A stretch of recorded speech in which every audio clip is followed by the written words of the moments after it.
करेंगे नए चैप्टर की। नए चैप्टर में कुछ बच्चों का बात आ रही है, कुछ उन्होंने मेरे से डिमांड की है, रिक्वेस्ट की है कह सकते हैं कि मैम अभी प्लीज़ ये फंक्शंस और ये रिलेशन टाइप की चीज़ें जो हैं ये आप छोड़ दीजिए और ये क्लास में कर लेंगे। अभी जो है हम कर लेते हैं, कोई इजी सा टॉपिक पकड़ते हैं, तो प्लीज़ वो पकड़ दीजिए ताकि हमारा इंटरेस्ट तो डेवलप हो पहले। तो सबसे पहला जो हम आज जो मैं शुरू करने वाली हूँ वो चीज़ आपने अपने 10th में भी पढ़ी हुई है, तो वो है सीक्वेंसेस एंड सीरीज। ठीक है, चैप्टर 9 है आपका, इसको पढ़ लेते हैं, सीक्वेंसेस एंड सीरीज।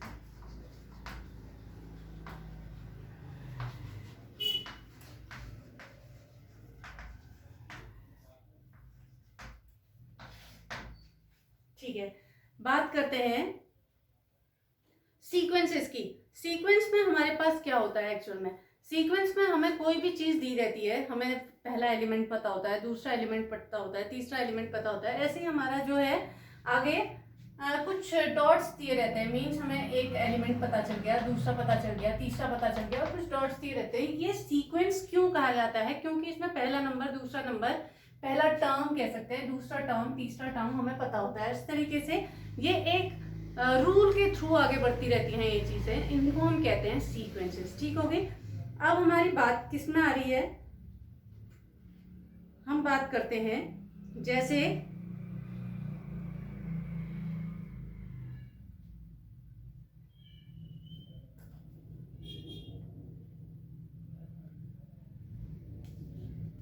क्वेश्चन आ जाता है हमारा, right the first 3 terms in each of the following sequences defined by the following. अच्छा, पहले मैंने क्या किया, अब मैं क्या करती हूँ, मैंने लिखा A1, A2, A3 up to so on में AN up to so on लिख देती हूँ। ठीक है, ये मेरी एक सीक्वेंस है, ये सीरीज है कह सकते हैं हम भी। ठीक है, इस सीरीज में एक रूल होगा, एक रूल होगा ना जिसे हम nth टर्म कहते हैं, रूल है जिसे हम nth टर्म कहते हैं।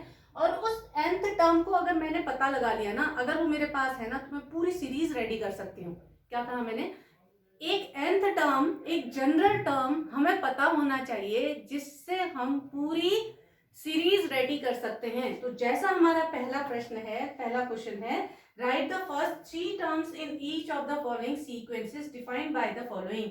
पहला हमारे पास जो क्वेश्चन आ रहा है उसमें कह रहा है फर्स्ट 3 टर्म्स हमें लिखने हैं और सीक्वेंसेस क्या दिए हमें, उनका जो उसको हम डिफाइन कर रहे हैं। डिफाइन कर रहे हैं मतलब जनरल टर्म की बात कर रहा है। an is equals to 2n plus 5, एक ये है, और दूसरा है हमारा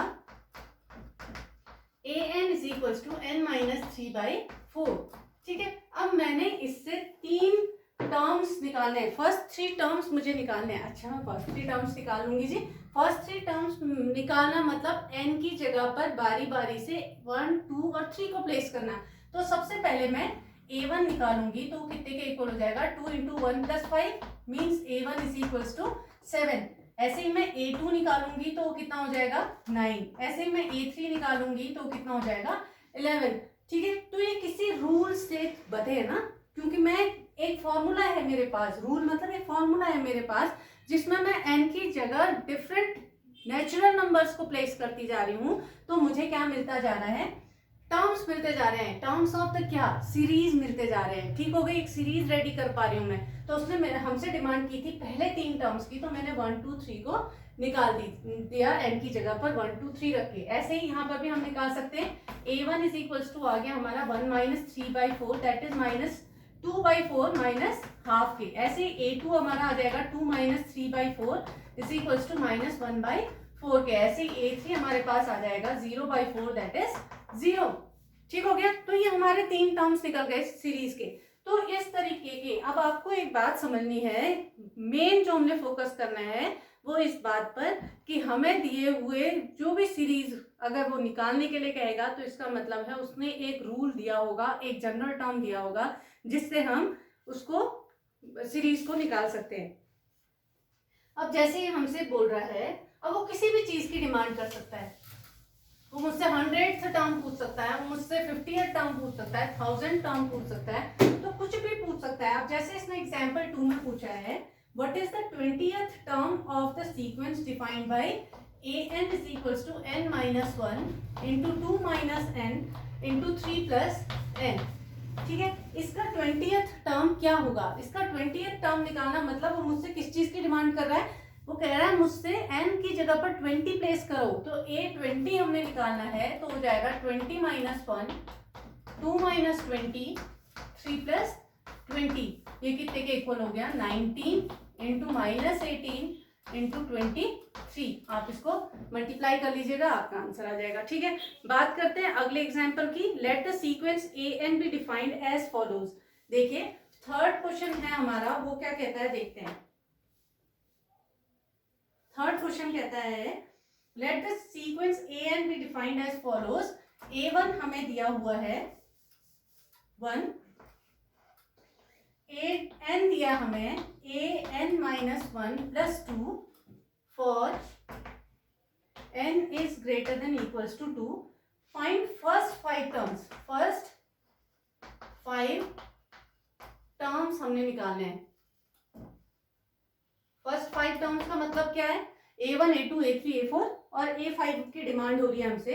एंड राइट करस्पॉन्डिंग सीरीज, और सीरीज भी हमने लिखनी है। ठीक है, सीरीज हमारे कैसे रेडी होगी और क्या तैयार होगा, चलिए बात करते हैं। हमें क्या कह रहा है ये, पहले तो क्वेश्चन समझना सबसे इंपॉर्टेंट। क्वेश्चन क्या कह रहा है देखते हैं। हमसे कहा है कि A1 1 के इक्वल है और an जो है वो an माइनस 1 प्लस 2। रूल जो काम कर रहा है, सीरीज जो है वो कैसे डिफाइन की जा रही है, an is equals to an minus 1 plus 2 से फॉर और n is greater than equals to 2। मतलब n जो है या तो 2 है या 2 से बड़ा है। देखिए नीचे के लिए तो गुंजाइश ही नहीं है, 2 से नीचे के लिए गुंजाइश नहीं है। इसका मतलब है या तो n जो है वो 2 रख सकते हो या 2 से ऊपर के रख सकते हो। और ये क्या होते हैं, नेचुरल नंबर्स होते हैं। n जो होता है वो is an element of natural number.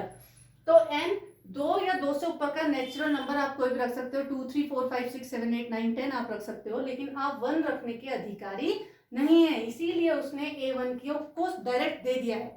A1 के लिए ये रूल ओके नहीं हो रहा है, 2 या 2 से ऊपर के लिए ये रूल ओके हो रहा है। वो A1 इज इक्वल्स टू 1 उसने डायरेक्ट हमें दे दिया। तो अब हम निकालते हैं इससे। A1 की तो जरूरत नहीं है, A2 निकालते हैं। क्या होगा, A2 is equals to A, क्योंकि ये फॉर्मूला किसके लिए काम कर रहा है, 2 या 2 से ऊपर के n के लिए। तो हमने A2 प्लेस किया, A2 माइनस 1 प्लस 2, ये कितना हो जाएगा, A2 is equals to A1 plus 2। A1 कितना है जी 1, तो 1 plus 2 A2 is equals to आ गया हमारा 3। आई बात समझ में? हाँ जी, ये भी आ गई बात समझ में। अच्छा अगला क्या, मैंने n की जगह पर क्या रखना है, n की जगह पर 2 से बड़ा नेचुरल नंबर 3। तो 3 रखा तो क्या मिलेगा मुझे, A3 माइनस 1 मतलब 2 प्लस 2 किसने दिया है, A2 इसने। तो A3 is equals to 3 plus 2 that is 5। तो A3 हमें मिल गया किसके इक्वल, 5 के इक्वल। ठीक हो गया। ऐसे हम बात करें A4 की। A4 अगर हमने निकालना है तो किसके इक्वल होगा, A3 प्लस 2 के। A3 हमारे पास कितना है 5, 5 प्लस 2 हमारे पास कितना हो गया 7। तो A4 भी हमें मिल जाता है 7 के इक्वल। लास्ट हमारे पास जिसकी डिमांड की थी उसने, वो था A5। A5 is equals to क्या हो जाएगा, A4 प्लस 2। A4 है हमारे पास 7 प्लस 2 दैट इज 9। तो A5 भी हमारे आ गए 9। तो हमारे फर्स्ट 5 टर्म्स हमारे जो निकल के आए हैं मुंह के सामने, वो हैं 1 3 5 7 और 9। 1 3 5 7 और 9। तो इससे सीरीज अगर हम तैयार करेंगे तो सीरीज क्या तैयार हो जाएगी, 1 3 5 7 9 अप टू सो ऑन।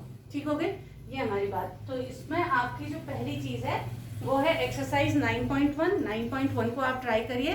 कल हम बात करेंगे अगले वीडियो में अरिथमेटिक प्रोग्रेशन की। ठीक है।